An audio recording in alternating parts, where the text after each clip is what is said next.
for you to be able to understand our topic? Yes po, sir. Thank you so much. So our topic for today is all about the basic science of psychological and social interaction. So what do I expect after I discuss the lesson with you? So you should be able to explain the basic theories, tools, and techniques in human-computer limitations. So at the end of this lesson, the student will be able to know the basic science of psychological and social interaction, value the importance of knowing the basic science of psychological and social interaction. Then, you should be able to explain the basic theories, tools, and techniques in human-computer limitation. So we are talking about the relationship between the human limitation and the computer limitation. Bakit? Kasi di ba pag gumagawa kayo ng system, when you are making a system, you are actually dealing with the limitation of the client. So whoever is your client, if it's a human or group of people, so you are dealing with their limitations. So your system should be an aid in helping them. So there should always be a purpose for any system that you should do. That's why we have this called research methods, because your research or system will not be applicable if you did not research about it, because research will show the limitations of your clients. Okay, so are we good with that, or you have questions on the first part? Meet or intersect at the middle. Okay. So, as per my slide, when psychology and social science and computer science, IT, computer engineering, whatever course is related in making a system, when they meet or intersect at the middle, we will have the computer and human interaction. So that's where our subject actually came into action. So when all of that branches meet together, so human computer interaction will be born. So the reason why we are learning about psychology and sociology in human computer interaction is that both of this science research deals with either the human mind, so how the human mind will work, and how the human behavior can be understood by other people. Because sometimes if we don't know the person, we are at the world that we easily judge them. Am I correct, class? Most, like 90% of the people in the world normally judge their colleagues, their neighbors, even if they are not doing anything wrong with them. We really tend to judge them as much as we can. So whenever we see them and then we see something that is not acceptable in our eyes, we tend to judge them. So that's why we are trying to learn this, because we have to understand other people for us to be able to create a very acceptable and commendable system. That's why we are learning this. So learning this will also allow you to understand what kind of user interface design can be easily created for fun and easy to follow purposes. So what's the connection of the user interface design to psychology and sociology? Normally, how their mind works and how their behavior or personality reflects them, you should be able to easily suggest with them the kind of interface design that is suitable to their personality. So if you do a research, you present it to your clients, you present it to them. If they see that, yes, that's my personality and he's really good with his research, most of the time your projects will be accepted. That's also very acceptable with your defense client in your or defense panel whenever you will do the title defense, the proposal. So please make sure to take that in mind, because it will help you not just in my subject but also in the future. So, psychology, according to the APA or American Psychological Association, it is the empirical study of the mind and behavior of a human. So, it is normally multifaceted, um, that covers many other disciplines like human development, sports, fitness, clinical, social, and cognitive processes. That's why there are different basic sciences under psychology. So the first basic science that we need to learn about psychology is abnormal psychology. So this abnormal psychology, it is the study of irregular behavior, emotional thinking patterns, including those that can be interpreted to reflect mental illness. So if you are seeing a person that change their mind every day, so it's actually one sign that that person might lead to a abnormal or an abnormal behavior already. So those who are too emotional, so they tend to be at the stage wherein it's starting to eat them. Like their minds and their brain is already non or malfunctioning already. So in this area of psychology, it aims to analyze, recognize, and manage psychological problems that are detrimental to a person. So take note, class, it is different from clinical psychology. So clinical psychology, there is a step-by-step procedure on how to determine if that certain person is under clinical psychology. But for the abnormal psychology, as long as the brain is not functioning as what we have learned in our science and technology, so it's already called an abnormal psychology. So there are different notions that you will observe. So dizziness, headaches, so irregular behavior of that certain person. So those are the indications that it's starting to undergo abnormal psychology. So next is we have this biological psychology. So this biological psychology, it deals with the biological basis of behavior and mental processes. So normally it's connected with behavioral neuroscience. So all behavior regarded by biological psychologists are based on the functions of the nervous system and their neural capacity. So even the it was called ugat in Tagalog. It is connected to their brain. So any problems arising from that certain part of the human body, it is called biological psychology. So the aim of neuropsychology, which is related to biological psychology, is to explain how particular behavior and psychological mechanism contribute to the structure and functions of the brain. So it is to seek an explanation of natural psychological processes. Neuropsychology, especially it is concerned with any brain injury. So meaning to say, um, the human behavior can change depending on the brain itself. So if you are on an accident, your brain function might be a little bit minimal. It depends on the extremeness of the accident that you've experienced. Sometimes you will be brain dead. So if you are brain dead, your body won't move. So you won't feel any emotions. So there are parts of the human body that will not function if your brain is not working properly.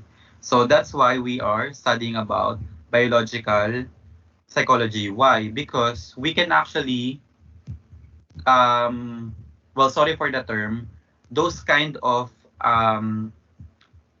happenings for other people, it's actually an avenue for us, computer science, computer engineering, or IT, to create a system for them. So, for example, They cannot move their body, but they can still function some of their brain that we can translate into words or digital whatsoever that their family members can understand. So it's an avenue for us. It will be a job for us. So more job, meaning to say more money for us as a work, because we are working because we want to earn enough money for ourselves. So we are sorry for them, but we also need to think about ourselves. So it's an avenue for us to create a system for that. Whether it's a software, whether it's a hardware, as long as it's a system, we can do it for them as long as we can. So we move on now with cognitive psychology. This one is the study of cognition. So when we say cognition, it's our mental processes. So it deals with our perception, learning, problem solving, reasoning, thought, memory, attention, language, emotion, and it includes all areas of cognitive psychology. So it deals with information processing because cognitive psychology, when we say perception, learning, problem solving, reasoning, these are all the abilities that we can do in terms of our cognitive capabilities. So meaning to say there are cases like those who do you know the word dyslexia class? Familiar po, sir. This dyslexia, it is a learning disability that they cannot read the proper letters or words. So that kind of disability is one good example of cognitive psychology. So everything about that certain person is working properly, functioning properly. You won't notice that he is a disabled person, but when you see that he's learning and he cannot read properly, but you can read it properly on you, that means he has that certain disability, and we will just know that or notice that if we observe his learning capacity in reading. So so that's just an example for you to be able to understand clearly. That's why there are a lot of systems nowadays that deals with dyslexia. So there are already different digital system that deals with that. This is because of the study of cognitive psychology.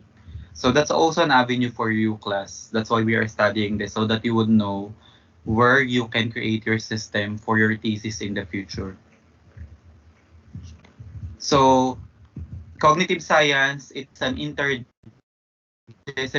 enterprise that involves so if you are going to do a system about this, you should coordinate with cognitive psychologists, neuroscientists, AI specialists, linguists, depending on the kind of system, and then interaction between human and machine.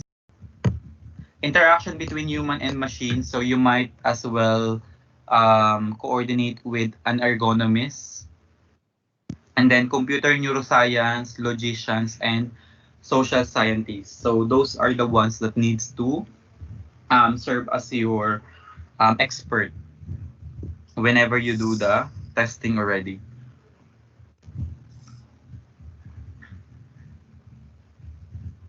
Do you have questions so far, class, from 1 to 3?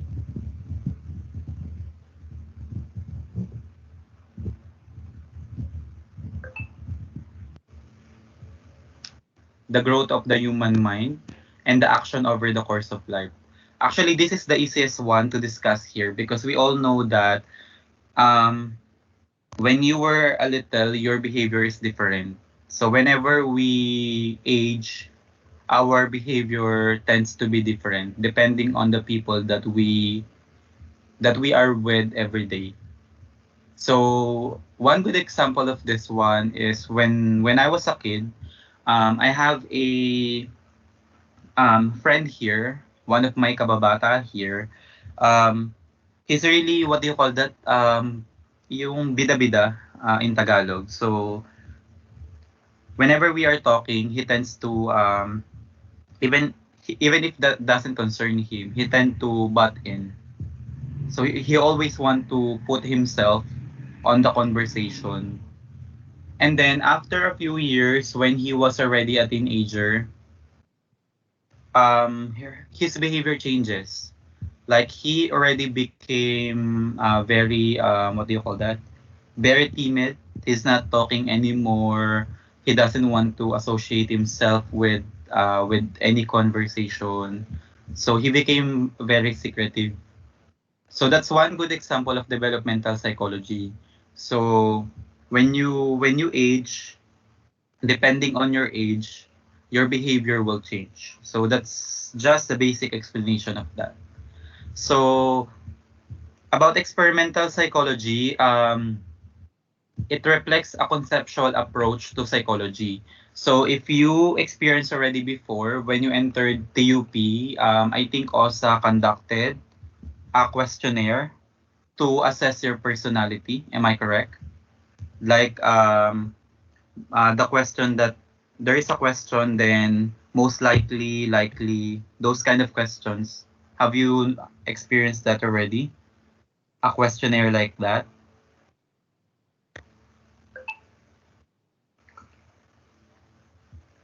Hello, class. Are you still there?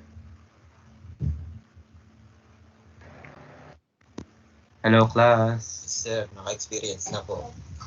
So you are familiar with those questionnaires, right?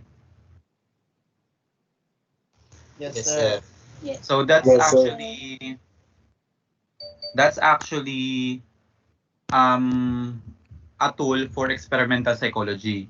So if the psychologists, what they do, they will check your personality, and then if they saw a problem, they will do some experiment and try to change that. So that's what we call experimental psychology. They will check if when they apply this to you, will your behavior change? So sometimes it will, but sometimes it will not. So that's why it includes neuroscience, psychology of development, feeling, perception, attention, learning, memory, thought, and language. That's why for those who are always stressed, we tend to coordinate with psychologists, and then they tend to give us some advice that you have to try to do this, like walk in a park for 15 minutes per day, or breathe in, breathe out several times, and then they will ask you if that would change your behavior. So those are called experimental psychology. So now we move on to evolutionary psychology. So evolutionary psychology, it is just to understand the adaptation of the evolution of human in terms of its history. So how psychology changes or behavior changes in the course of history. So memory, perception, or language. So as we all know, when we get older, we tend to have like short-term memory loss. We have problems with our perception. Sometimes our mood is not good anymore. We tend to our patience tend to be lesser. So those are called evolutionary psychology. So the behavior changes whenever you get older in the history. So it doesn't concern, it's different with the first one that we've discussed earlier, because the other one, what changes is your body, like your body is growing. But this time, it's concerning our age. So physiological, may PH kasi, physiological processes includes the functions of the heart, lungs, and immune system. They are also part of the evolutionary biologies, because this anatomy of person changes as well when they age. So even our immune system will be lesser when we get older. So that's the study of evolutionary psychology. So whenever your study is all about evolutionary psychology, so just remember that you have to coordinate with an evolutionary psychologist. as an expert. So that should be included in your panel of experts. So mathematical psychology, it normally focuses on the mathematical simulation of perceptual, cognitive, and motor processes.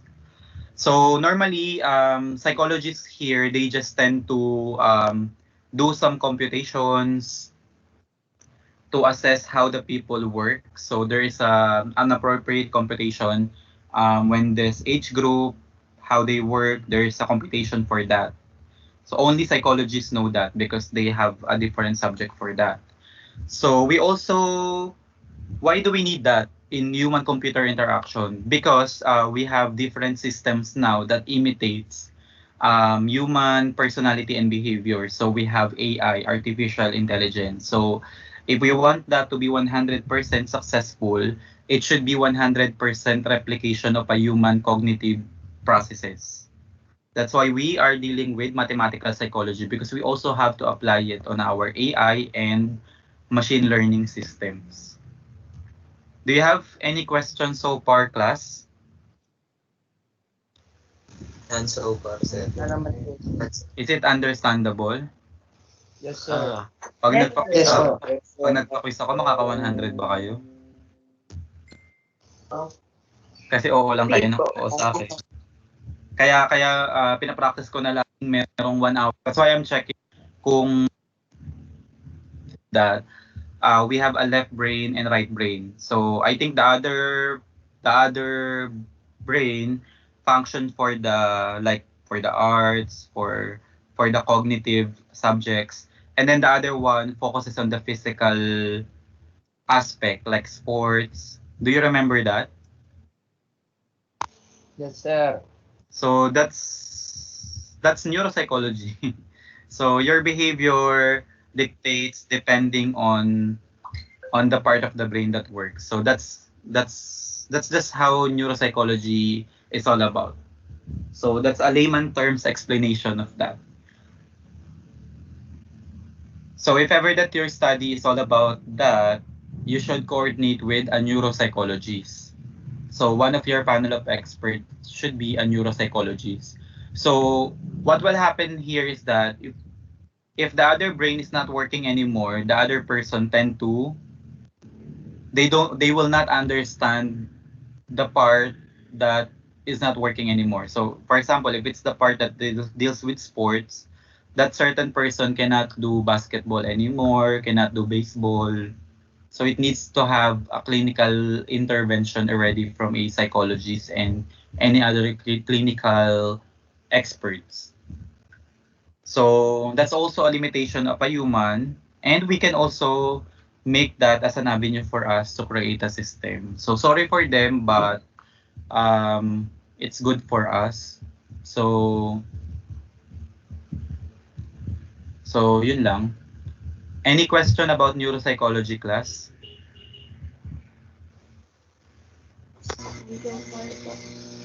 Okay, so personality psychology, it is one of the easiest one as well here.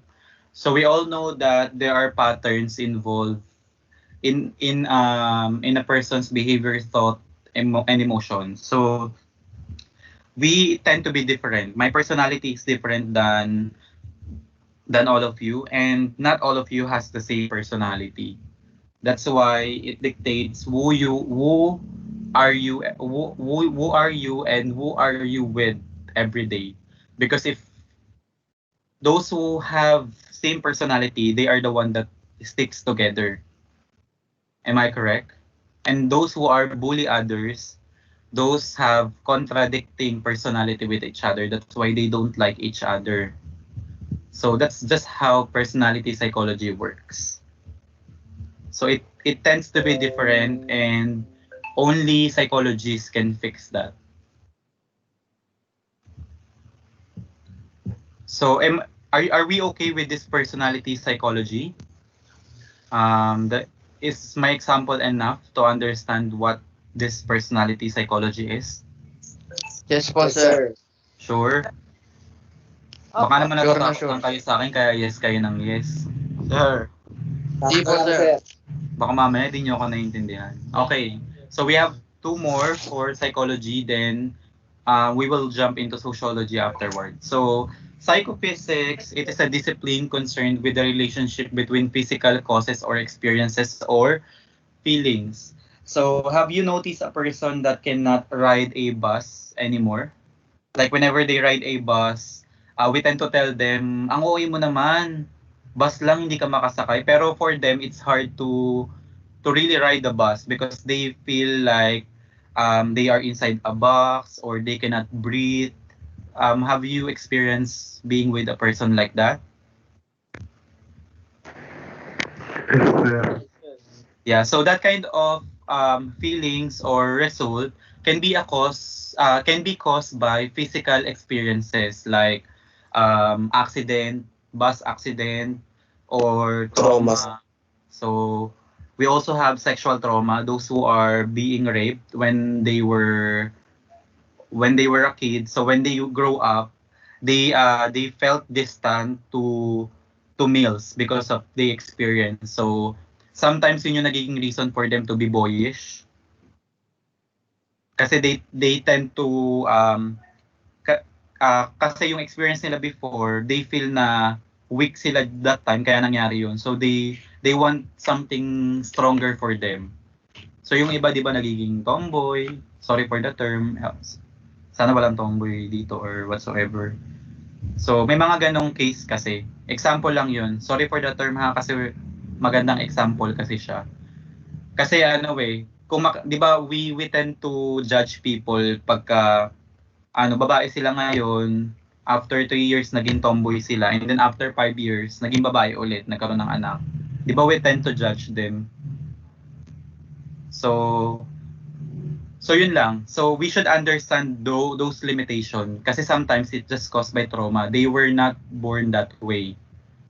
Because there are no science that can explain why a certain person will be born that way. So it normally based on who are they with and then who influences them. So that's psychophysics. And also that's also the social psychology as well. Your behavior will change whenever you are with a different person. If you, example, when you are at work, if you are talking with your boss, you are talking differently than when you are with your colleague. You are talking differently with your teachers than your classmates. But when they are not present anymore, you can say a lot of things about them. So those are called social psychology. So, yun, pinag-isa ko na kasi tinalunan na rin naman natin siya habang in-explain ko yung psychophysics. So, do you understand both psychophysics and social psychology? Yes po, sir. Yes, sir. Sure? Sure ba? Yes po. Apa. Okay, so we will now move with social interaction and sociology. So, the study of human society's development, structure, and functioning, it is called sociology. So, hindi lang pala siya dealing with people. It deals with a group of people inside a city, inside a society. So, why do we need to understand this? Because we are now moving forward to a smart city. So, that means it will be more job for you, for all of you, when you graduate. So, you have to study this clearly. Kasi pagka you entered a smart city project, may possibility yayaman ka. So, aralin nyo mabuti kasi lahat ng limitation in a city na kayang palitan ng digital systems or software, makakaambag na tayo nun sa smart city. So, mas malaking pera yon para sa atin. And we can also help our society. We are just not concerned about the money, but also about the growth of our society. So they are actually aiming to be like Singapore. Are you familiar how Singapore is right now? Before, their economy is actually lesser than us, but right now they are nearing the economy of US, UK. Di ba most people here in the Philippines, they want to work in Singapore when they graduate. Am I correct? Yes po, sir. Kasi I have a colleague Opo, sir. in my masteral na nakagraduate na siya, nasa Singapore na siya. Kasi ang kinukuha daw nila doon is yung mga may masters. So if you want to work there, right after you graduate computer science, get a master's in computer science course. That's only for 2 years. Then you apply in Singapore, you will be accepted. Okay, moving back to our topic. So in sociology, evolving sequence of social acts between different individual or group of people in a society it is called social interaction. So it is an exchange between two or more people. So if it's two people, it's dyad. If it's three or more people, it's called triad. So kaya na-imbento yung sa mga sindikato, 'di ba, may tinatawag tayong triad. So sa mga teleserye, sa mga balita, 'di ba? Etong triad na to yung nag-cause ng ganyan. So dito yung nagsimula, yung word na triad. It started with this. So it's a social term actually in sociology.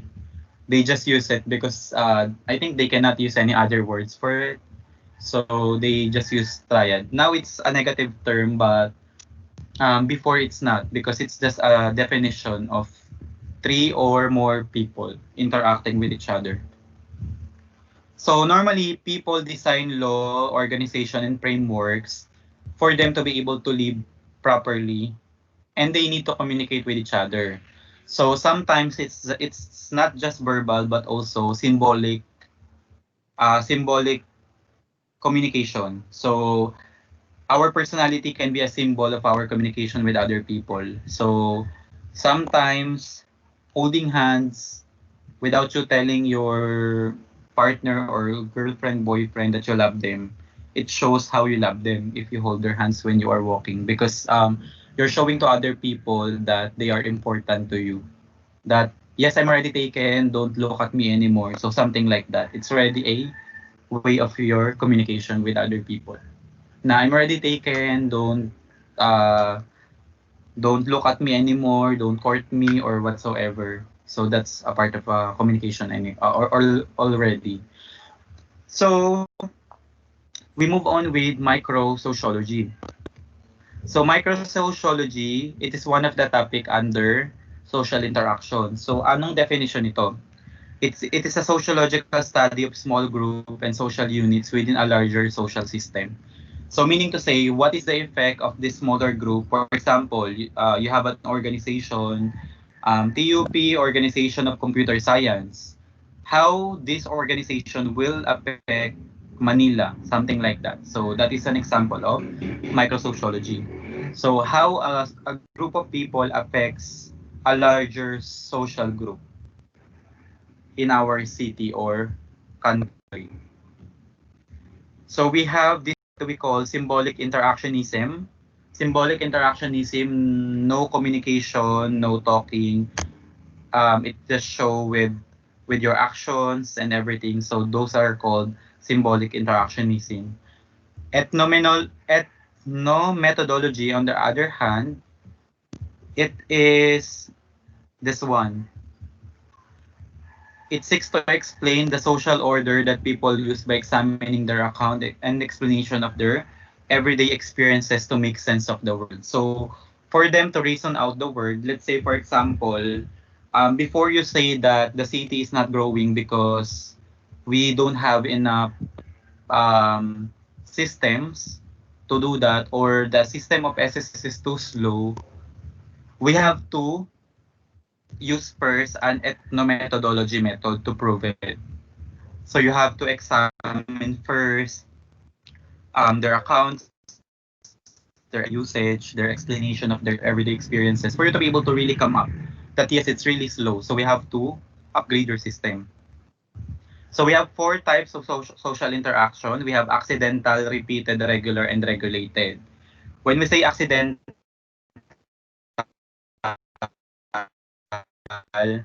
you just met because of a certain purpose. For example,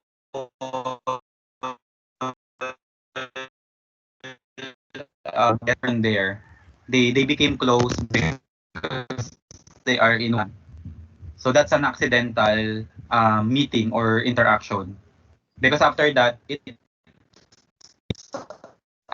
up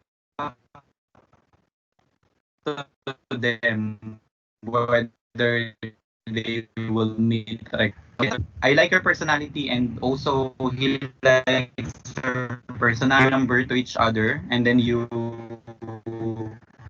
decided go what we call a regular interaction. And then when you make the regular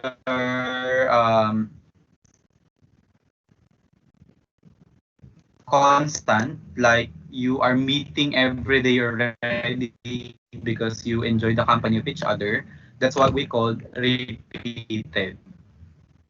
Already with each other, you tend to stop seeing each other, spoke that, then let's meet again after a month, let's see if something will change.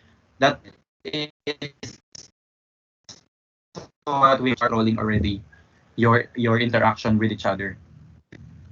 Is that understandable enough, class?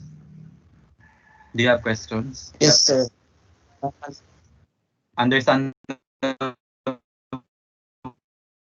or you have a Understandable po, sir. sure ba? Okay. So, Opo. okay. Okay, so na-explain ko na tong part na to. Medyo advanced ako mag-explain. So, matatapos na tayo, dalawa na lang. So, in social interaction, we also have a term that is called dramaturgy. So, it was actually created by Irving Goffman, a sociology. So, the term dramaturgy, it's actually just a metaphor of the human behavior that we always needs to treat ourselves. It's our way of treating ourselves that we are in a theater. So when you say in a theater, it's not like the teleserye or the movies that you are watching. Diba, you see some bloopers with them, there is a cut. If they actually have a mistake, the director will cut them, then they will record it again. But if you're in a theater, it's live. So you have to be careful of yourself, of your action, because it's live. And if you actually, kunyari nagkamali ka, hindi mo na pwedeng mabawi. Di ba kasi nga live siya. So it's either pagtatawanan ka ng audience or they will upload you because you did a very good performance. Ganon din tayo sa everyday living natin, sabi ni Irving Goffman.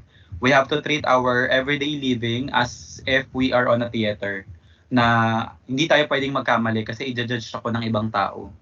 So it's either a good judgment or a bad judgment, and it will actually define our social behavior with other people and also our career. Because if somebody will see that you are always or nagkakamali ka palagi, wala nang kukuha sa'yo as a software engineer. Kasi sabihin nila, wala na akong tiwala dyan kasi lagi siyang nagkakamali. So, maghahanap sila ng bago kasi tandaan nyo marami tayong kalaban. Hindi lang kayo ilang kayong computer science sa TUP. So, nasa 200 yata. Ilang school ang meron sa Pilipinas. Lahat yun kalaban nyo pag-graduate nyo ng ComSci. So, this is very important, this word dramaturgy with all of us. We have to be careful every day with our words, with our actions, so that we will avoid negative judgment about us. So ito na yun, na-explain ko na to. Yun na rin siya. So impression management, it is a goal-directed conscious or unconscious process in sociology and psychology in which people try to influence other people's perception about an individual object or event. So they do so by manipulating social. So that's why we have this called so we can be afraid if we see that our data is not good functioning. Let's say for example, the data of your grades is mababa. Tapos nag-apply kayo ng work pagka-graduate nyo, tinignan yung TOR. Tapos hindi kayo na-accept. Kasi even though may skill kayo, kung naka-record at the time you have different things na ginagawa, Take